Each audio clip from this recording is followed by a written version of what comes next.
যদি আপোনাৰ ফৰহেড ৰিংকুলছ আছে তেনেহলে আপুনি প্ৰথমে এই কামটো শিকিব লাগিব সেই কামটো হৈছে যেতিয়া আপুনি চেলাউৰি ওপৰলৈ দাঙিব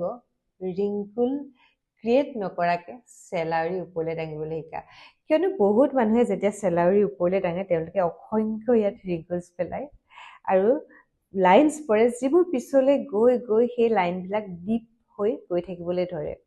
গতিকে আমাৰ কাম হৈছে ফৰহেড ট্ৰেইন কৰা ফৰহেড ট্ৰেইন কৰাৰ প্ৰথম ষ্টেপটো হৈছে আপুনি ফৰহেড টেনশ্যন ৰিলিজ কৰা তাৰ কাৰণে আপুনি এনেকৈ মাছাজ কৰিব প্ৰথম কথা যেহেতু আমাৰ ফৰহেড মাছল টাইট হৈ যায় তাৰ পৰা টাইটনেছ নাইকিয়া কৰাটো বহুত দৰকাৰী কথা ফেচ যোগা কিয় আঁকোৱালি ল'লো জীৱনৰ বাবে যে মই এজিঙক ভয়হীনভাৱে আঁকোৱালি ল'ব বিচাৰোঁ যে আমি সাধাৰণতে কছমেটিক চাৰ্জাৰী বটক্স এইবিলাকৰ পাছে পাছে দৌৰি নিজৰ মানসিক অশান্তি নাইকিয়া কৰাতকৈ মই ভাবোঁ আমি এজিঙক স্বাভাৱিকভাৱে গ্ৰহণ কৰিবলৈ শিকা আৰু নেচাৰেল স্বাভাৱিক প্ৰাকৃতিক উপায়েৰে নিজক সুন্দৰ কৰি ৰখা আৰু আমি প্ৰথম ফৰহেড টেনশ্যন ৰিলিজ কৰাৰ পিছত আমি কাম কৰিব লাগিব চেলাউৰিৰ পৰা টেনশ্যন ৰিলিজ কৰা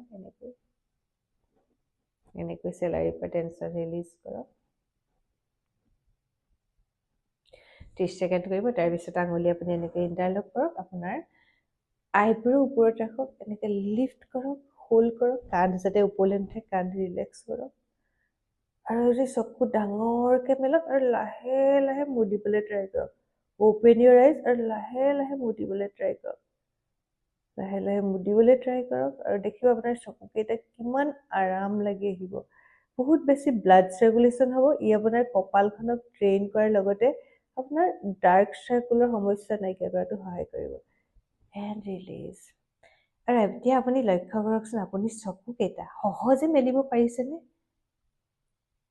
আৰু চকুকেইটা যেতিয়া মেলিছে আপোনাৰ ফৰহেড ৰিলেক্স হৈ আছেনে